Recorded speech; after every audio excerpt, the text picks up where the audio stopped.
दोस्तों नमस्कार। मैं रमाश्रय सिंह आपके अपने चैनल रमाश्रय वॉइस पर आप सबका स्वागत करता हूं। अगर आपने अभी तक चैनल को सब्सक्राइब नहीं किया है तो जल्दी से कर लीजिए। वीडियो को लाइक और शेयर करना बिल्कुल मत भूलिए, क्योंकि यहाँ आपको मिलती है सच्चाई, व्यंग्य और राजनीति का असली विश्लेषण।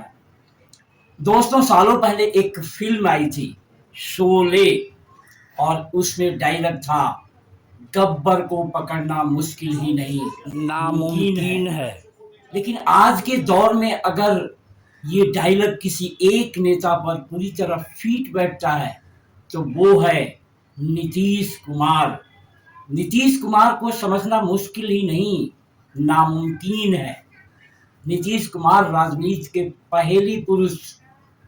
दोस्तों, बिहार की राजनीति को समझना वैसे भी कठिन है, और अगर उसमें नीतीश कुमार की चाल को समझना हो तो फिर समझ लीजिए ये कोई साधारण खेल नहीं है, ये शतरंज का मास्टर गेम है। नीतीश कुमार वो खिलाड़ी हैं जो कभी राजा बनते हैं, कभी वजीर, और कभी कभी खुद को प्यादा दिखाकर पूरी बाजी पलट देते हैं। हाल ही में क्या हुआ, राज्यसभा नामांकन हुआ, चर्चा उठी कि अब नीतीश कुमार इस्तीफा देंगे। फिर अचानक खबर आई सम्राट चौधरी मुख्यमंत्री बन सकते हैं, और उनके साथ ही बेटे निशांत कुमार की एंट्री की बात। अब सवाल उठता है, क्या सच में सत्ता हस्तांतरण की तैयारी है, या फिर ये एक और राजनीतिक भ्रमजाल, पॉलिटिकल इल्यूजन है। निशांत कुमार की एंट्री संजोग या रणनीति? देखो दोस्तों, अचानक से निशांत कुमार की सक्रियता बढ़ जाती है। नेताओं से मुलाकात, मीटिंग, सार्वजनिक उपस्थिति। अब ये कोई सामान्य बात तो है नहीं, और आज के डेट में निशांत कुमार कोई ऐसे ओहदे पर नहीं है। राजनीति में कुछ भी अचानक नहीं होता, हर चीज के पीछे एक सोची समझी रणनीति होती है। क्या नीतीश कुमार अपने बेटे को लॉन्च कर रहे हैं, या फिर सिर्फ दबाव बनाने का खेल खेल रहे हैं? अब आते हैं सबसे बड़े मुद्दे पर, बीजेपी और जेडीयू के बीच 50-50 का फॉर्मूला। मतलब आधा समय एक मुख्यमंत्री, आधा समय दूसरा। लेकिन दोस्तों, इतिहास गवाह है, ये फॉर्मूला भारत की राजनीति में शायद ही कभी सफल हुआ है। आप लोगों ने महाराष्ट्र में देखा है। क्यों?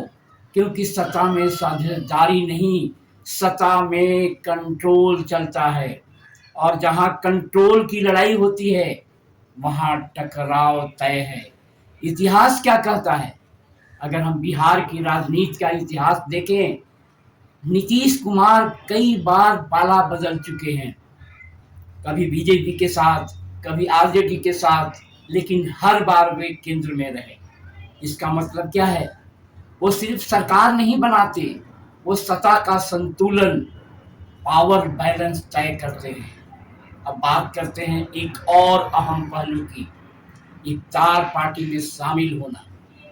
देखने में ये एक सामान्य राजनीतिक कार्यक्रम लगता है, लेकिन इसके पीछे भी एक गहरी रणनीति है। एक तरफ बीजेपी के साथ गठबंधन, दूसरी तरफ सेकुलर छवि बनाए रखना।